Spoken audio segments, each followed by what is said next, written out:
Welcome to Satya सिद्धांत वेद स्वाध्याय subscribe. तो प्रारंभ करते हैं। तो यज्ञ को एक तरह से स्त्री पुरुष का जोड़ा कहा गया है कि यज्ञवेदी कि ये ऐसा संगठन है जिसमें पर हवन करते हुए स्त्री और जो हवन करता है पुरुष वह भी अग्नि कि वरुण श्रेष्ठ समाज के लिए संगठन ऐसा है। इसमें शासन करने वाला भी ऐसा प्रतीत नहीं करवाता कि मैं शासक हूँ, मैं राजा हूँ और तू तेरे पे शासन कर रहा हूँ। अर्थात प्रेम और शासन दोनों इसका मेल है। यह पति पत्नी में प्रेम और संगठन शासन का माता पुत्र में प्रेम रहता है परंतु शासन नहीं रहता। तो इसलिए ये और श्रेष्ठ है यह यज्ञ स्त्री पुरुष की भांति। तो शतपथ ब्राह्मण में आता है प्रकरण जो ठीक अग्नि चयन करता है। वस्तुतः यह नाटक कहा गया है कि उसकी संतान भी वैसी ही उत्तम होती है।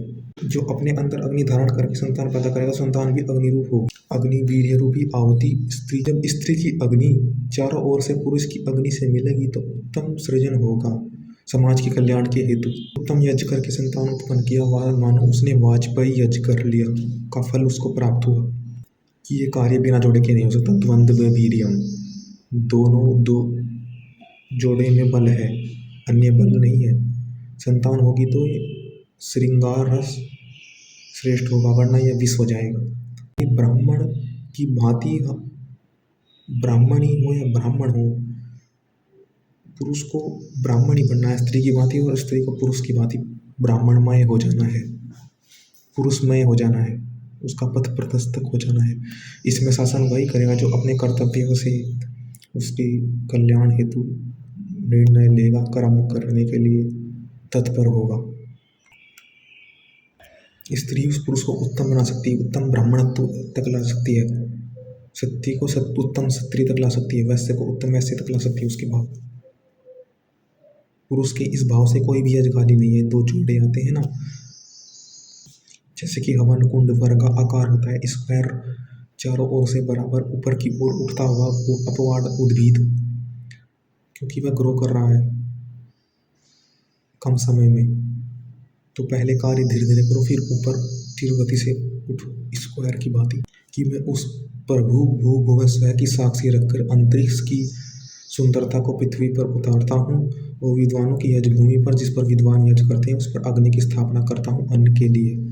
अग्नि के बिना अन्न नहीं है और अग्नि होगी द्वंद्व, दो के जोड़ों से, अकेला नहीं बढ़ सकता। इसके लिए पति पत्नी का जोड़ा होगा। ये अग्नि उद्भिदो जागो को मिलकर इष्टपूर्त कर हमें देखने वाले विद्वान इस बढ़ते हुए देखेंगे।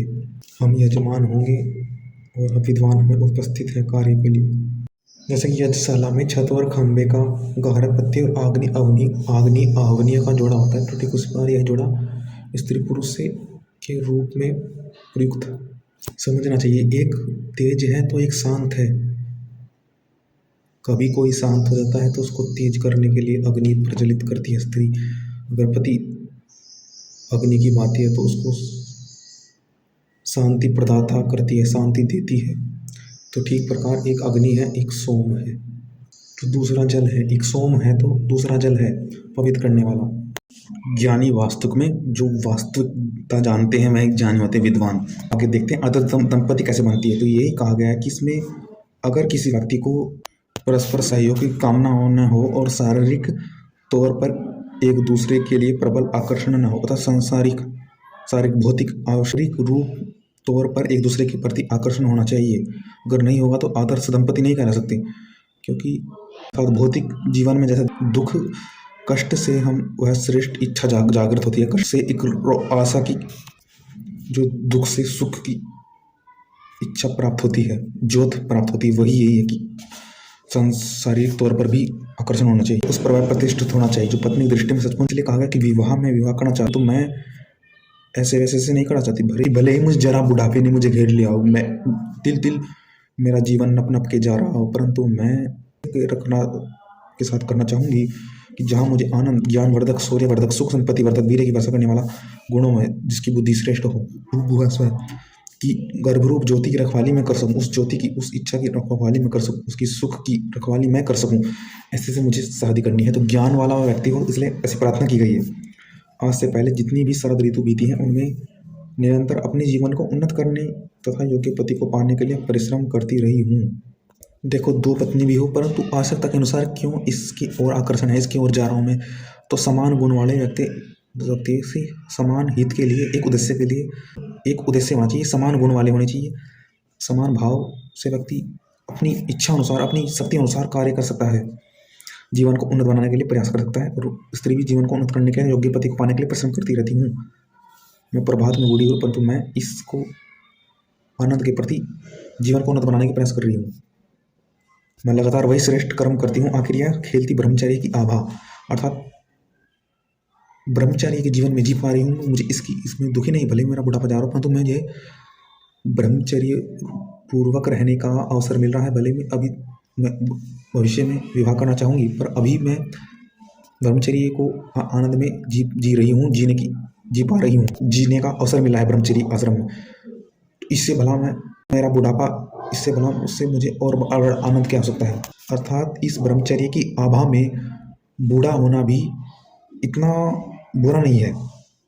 इस अवसर मिल रहा है ब्रह्मचर्य से, हम स्वयं सुबह प्रातःकाल उठ सकती हूँ, उस आभा को, अपने गुणों को बना सकती हूँ, अपनी उन्नति के लिए प्रयास कर सकती हूँ, जीवन को उन्नत बनाने के लिए, गुणों को श्रेष्ठ जीवन बनाने के लिए अग्रसर हो सकती हूँ। इसलिए यह मौका मिला है। इस मौके के लिए मैं इस ब्रह्मचर्य की आभा को शुक्रगुजार इसमें जीने का अवसर मिल रहा है। इसलिए धन्यवाद हूँ मैं कि मैं इसमें भले बूढ़ी हो रही, परंतु मैं धन्यवाद हो कि मैं इसमें जी पा रही हूँ। भविष्य में मैं चाहती हूँ कि आगे और उत्तम पति मिले, कि मैं आजीवन ब्रह्मचर्य भी रहना चाहती, परंतु अभी के लिए मैं संतुष्ट हूँ, क्योंकि भविष्य में बुढ़ापा शरीर हो, आजीवन बुढ़ापे में रह कर क्या करूँगी मैं।